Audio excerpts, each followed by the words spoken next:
자, 또 아침이 되었습니다. 정확하게 하지와 동지는 하루에 1분씩 차이가 나죠. 조석으로 1분씩 차이가 납니다. 그래서 6개월 동안 180분, 꼭 3시간 차이가 납니다.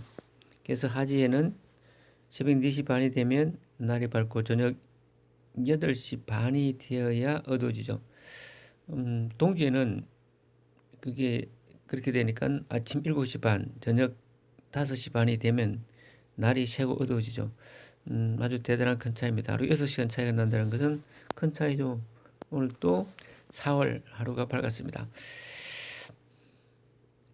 자, 휴일 아침 또 한번 끝없이 생각해 보는 게 이런 생각입니다. 인간이 자기의 존엄이 무언가, 인간은 어떻게 살아야 될 것인가, 나는 누구인가의 문제보다도 나는 어떻게 살아야 될 것인가, 어떤 생각해야 될 것인가 하는 사회적 문제죠. 나는 누구인가는 참 찾기 어려운 문제라서 어차피 포기해야 되는 것이고요. 어떻게 살 것인가가 차라리 현실적인 답이다, 현실적인 문제다라는 생각, 이런 생각을 한번 해봅니다. 자, 우선 우리 민족의 그 우수성 같은 것을 한번 생각해 보지 않을 수가 없다. 우리 민족은요, 그 원행사관이라 그래가지고 기본적으로 우리 민족이 가지고 있는 뿌리 사상이 무엇인가, 참 답답한 얘기고 오래된 얘기 같은데 절대 그렇지 않다. 우리가 현실적으로 보고 느끼는 일들이다. 그게 뭐냐면은 요번 이 뭡니까, 코로나 사태를 겪으면서요, 우리 국가, 우리 민족들의 우수성이라든지 이 뭐랄까요, 스스로 자신에 대한 재발견이죠. 물론 어떤 신문은 우리가 이 사태에 대비하고 있는 이 실패를 굉장히 부각시키고 있더라고요. 대부분의 국가들이 한국을 부러워하고 한국을 배우고자 하는데도 불구하고 어떤 신문은 대만과 비교해서 몇백 명밖에 나오지 않는 이 확진자와 10,000명 차이를 비교하면서 대단히 실패하고 폭망한 정책이라고 견해를 밝히고 있더라고요. 물론 그런 신문도 있어야죠. 끝없이 국가를 공격하고 소위 진보 단체들이 사회주의화하고 혹은 공산주의화하려는 어떤 의도를 가지고 있다는 것을 끝없이 공격하는 신문도 있어야 되죠. 그리고 그 반대를 끝없이 그 반대 시각에서 보는 언론도 있어야 된다고 봅니다. 사회는 그렇게 다원화되어 있어야 되죠. 이것이 무슨 사회 전복 세력이나 사회 불안 세력이 아니라 사회가 서로가 서로를 비판함으로써 건전화되어 가는 과정이라고 생각을 합니다. 절대 남을 비난하면 되는 건 아니죠. 남의 의견을 듣고 내 의견을 말할 수 있고 나의 가치관을 세울 수 있는 사회가 건전한 사회죠. 우리는 전체주의적 시각을 너무 많이 강요당해 왔기 때문에 남과 다른 얘기만 하면 불온 세력중으로 보는 이 시각은 잘못되었다고 생각을 합니다. 인간이 인간인 이유는 이와 같이 자기의 개인적인 의견을 가지고 가치관을 가질 수 있기 때문에 인간은 존엄하다고 생각합니다. 자, 이번 사태에서 한국민이 얼마나 우수한 민족인가 하는 것은 여러 면에서 많이 보여주고 있는데요. 보편적으로 봐서 한국인들은 그렇죠. 원래가 홍익인간과 인내천이라고, 그래서 널리 인간을 이롭게 한다. 그리고 사람의 곧 하늘이다. 이러한 그 내용이 이번 사태에서 많이 나타나고 있는 것 같습니다.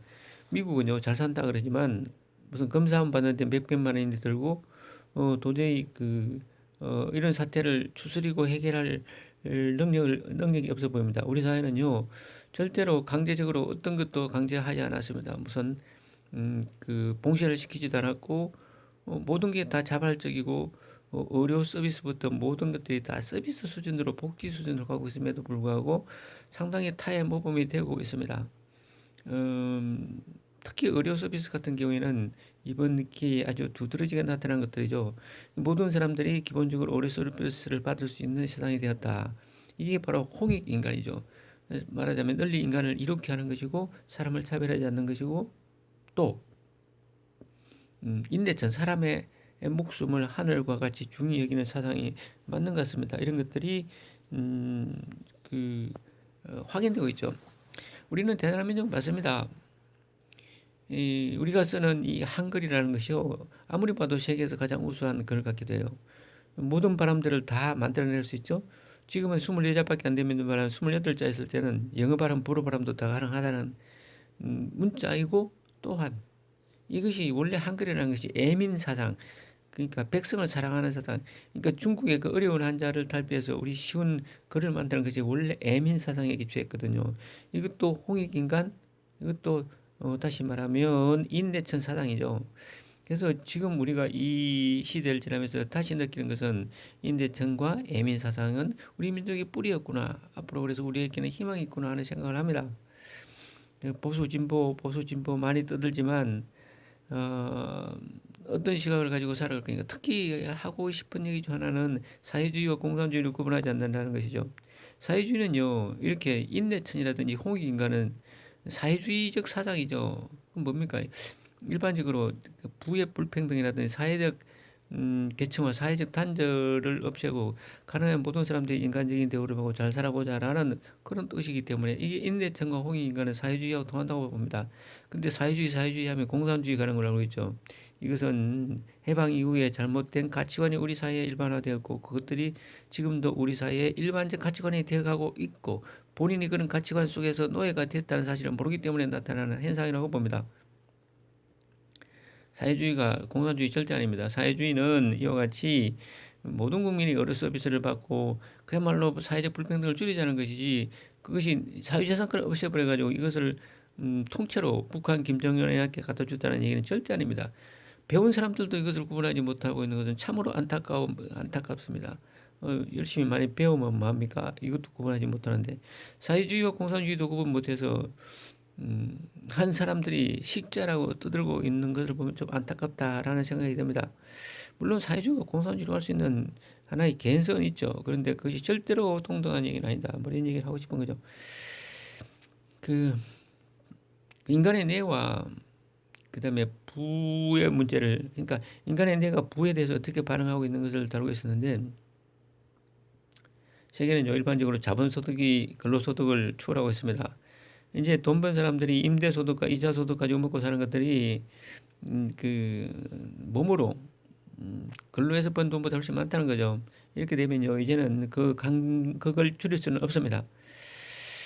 음, 일반적으로 그 부자 1%가 부의 50%를 가지고 있고 하위 50%가 부의 재산의 50%를 가지고 있는 이상한 현상입니다. 그러니까 하위 50%가 상위 1%의 재산만큼도 안 된다는 거죠. 10% 상위 10%로 가면 거의 90% 이상을 갖게 되거든요. 그러니까 하위 90%는 거의 재산이 없이 살아가는 이 사회적 현상 이것은 이제 극복할 수가 없다. 그래서 젊은이들이 집을 살 수가 없다. 뭐 이런 얘기 나오는 거죠. 어, 이런 것들은 개선이 돼야 될 하나의 문제라고 보여집니다. 자, 그래서 이번 이런 상황을 보면서 우리 사회가 우리 한국이 얼마나 또 그 나름대로 대단한 국가이고 나름대로 이런 것들이 지금 나타나고 있는 하나의 현상으로 보인다. 그죠? 오늘은 여러 가지 몇 가지 얘기를 해봅니다. 자, 우선요. 그러지만은 우리가 안타까운 것들이 많이 있죠. 이번 국회의원 선거에서 국회의원 후보로 나선 사람들의 군 면제 비율이 17.0%입니다. 그런데 어, 2010년도에 조사된 이그 병무청에서 조사해서 발표한 그 당시 국민당 이중로 의원이 요청해서 받은 자료에 보면요. 일반인들의 군 면제 비율은 0.3%입니다. 그리고 4급 이상 고위공직자 군 면제 비율은 9.9%, 그 자녀들은 4.4%, 일반인들은 0.3%. 몇 배 차이가 나느냐? 몇 배라고 하기도 어려울 정도로 30배? 예, 3, 50배 이상 차이 나는군요. 이렇습니다. 그러니까 빽이 없는 사람들은 군대를 가는 것이고요. 빽이 있고 힘 있는 사람들은 군대를 대부분 아니죠. 하여튼 뭐 많이 안 간다 이 말이죠. 이게 우리 사회에 개척합니다. 그 스웨덴에서 150년 이상 된 기업이 있죠. GNP, GDP의 30%를 차지한 스탠베리 가문은요. 군대 갔다 오지 않으면 특히 해군 장교로 갔다 오지 않으면 이 뭡니까 그룹의 리더가 될 수가 없습니다. 존재하지만 소유하지 않는다는 철학을 가지고 있는 기업이 왜 국민들로부터 그렇게 많은 사랑을 받을까요? 영국 그 왕태자는 군대 전쟁이 나면 먼저 뛰어갑니다. 우리 사회 이런 것들 많이 보완돼야 되죠. 이런요 권위주의요 아직도 뿌리가 굉장히 깊습니다. 사실 우리 권위주의와 뭡니까 애민주의가 사실 기르고 있는 상황이죠. 조선 왕조가 500년 되었고 500년이 지속됐고 이씨 조선이라 그럽니다. 고려는 왕씨들이 지배를 했죠. 지금 왕씨 다 사라졌습니다. 이씨 조선이 왕씨를 다 없애버렸죠.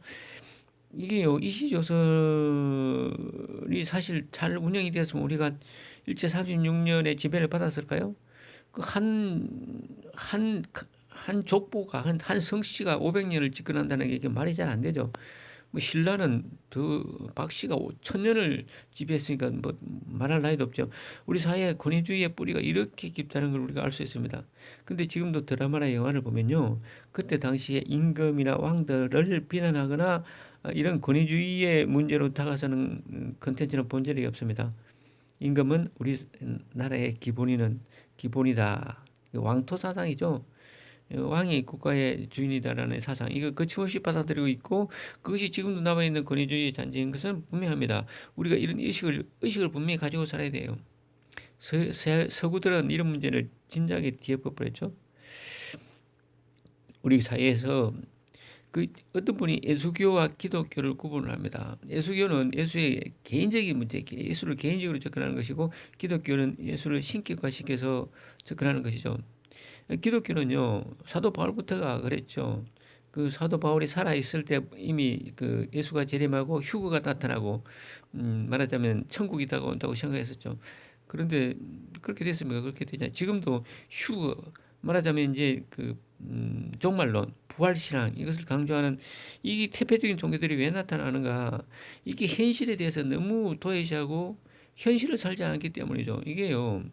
우리는 꿈꾸는 세상을 살아서는 안 됩니다. 절대로 현재를 살아야죠. 현재. 그 인간이 인간을 이해하는 데는요. 많은 것이 많이 필요하지도 않습니다. 인간 자꾸 꿈을 꾸게 하고 꿈속으로 달아나게 하고 현실을 도피하게 하는데 이 지배자들이 피지배자를 지배하는 하나의 방식이죠. 이렇게 가서는 안 됩니다. 우리 교육이 그래서 노예 교육이 되고 있는 게 확실합니다. 우리요 청소년 자살률이 제일 높습니다. 십수년 됐죠? 왜 그렇습니까? 청소년이 불안하게 만드는 법. 이 대학교를 가기 위해서 젊음을 저당 잡혀야 되는 노예 교육을 시키고 있죠. 독일 교육은요, 비판 교육부터 시작해서 생태 교육밖에 안 합니다.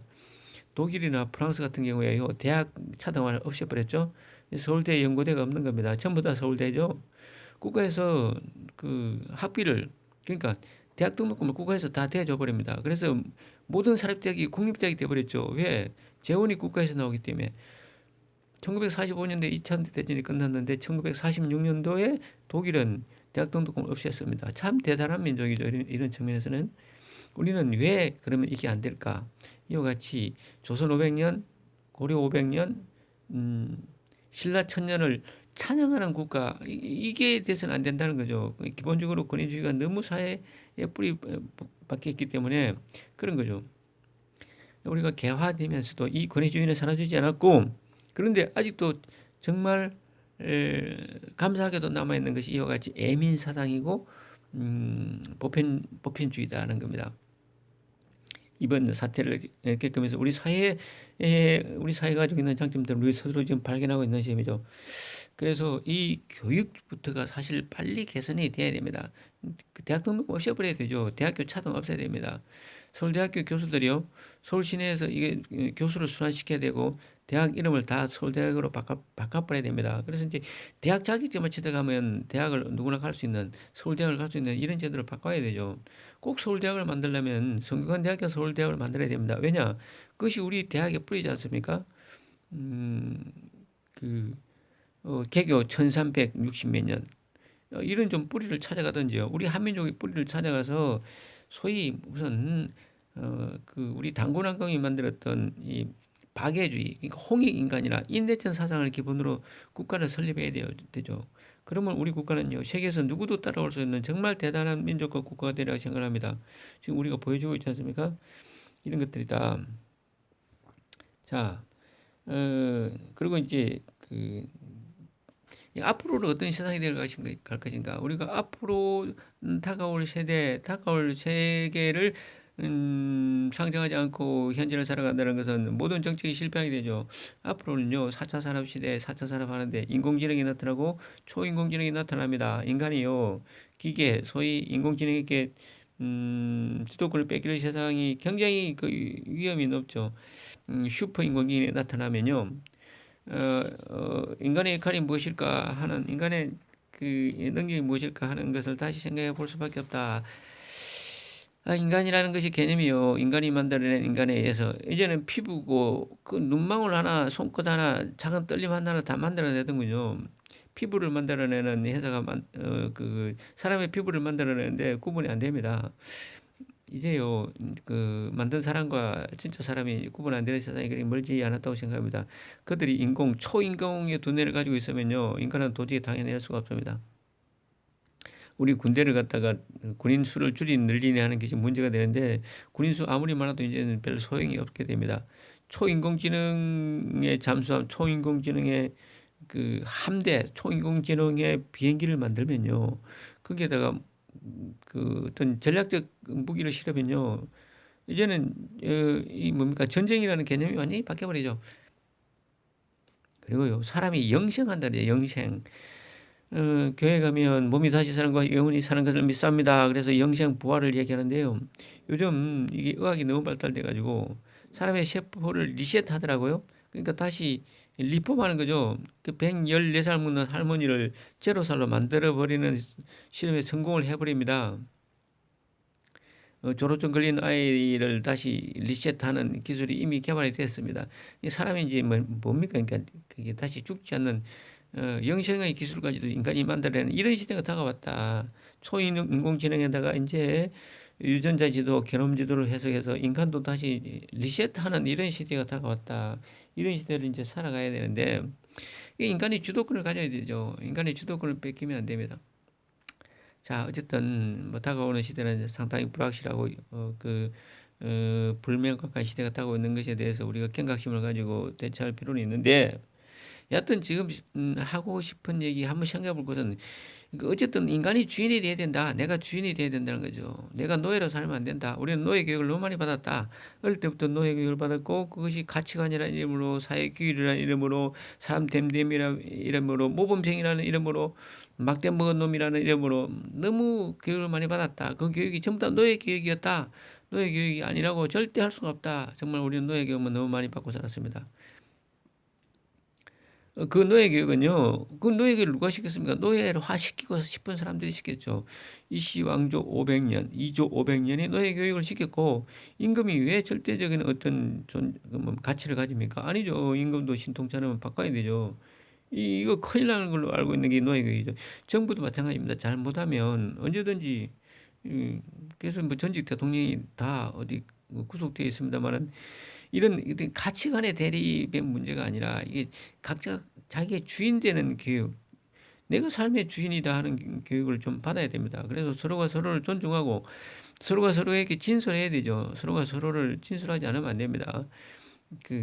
이게요, 사람이 이게 이중화의 교육을 받아서 그렇죠. 이렇게 살아야 되는데 이렇게 살지 않기 때문에 그 사이에 비집고 들어오는 것이 진솔함이 들어올 수가 없죠. 그 외국을 우리가 칭찬할 수 있는 것들은 외국은 개인주의지만 진솔합니다. 개인주의지만 남을 속이지 않죠. 우리는 단체주의지만 남을 속이죠. 진솔하지 않습니다. 상대방에 대해서 열과 성을 다하지 않죠. 늘 숨기고 감추고 속이고 합니다. 그러면서 착한 척, 협력하는 척, 내 자신의 이기심을 가지고 있지 않는 척 하죠. 이것이 우리 사회의 기본적인 문제라고 생각을 합니다. 그래서 이런 것들이 바뀌어야 되죠. 있는 그대로를 표현을 하고 있는 그대로 나타내고 그러면서 개인주의적인 삶을 사는 것 이것이 오히려 바람직하죠. 이런 것들이 보완이 된다면 우리는 앞으로 참 대단한 민족이 될 것이다 라는 생각을 해봅니다. 우리 민족에 대한 재발견, 우리 스스로에 대한 재발견, 우리 인간에 대한 재발견 이런 것들을 한번 생각해 봤습니다. 감사합니다.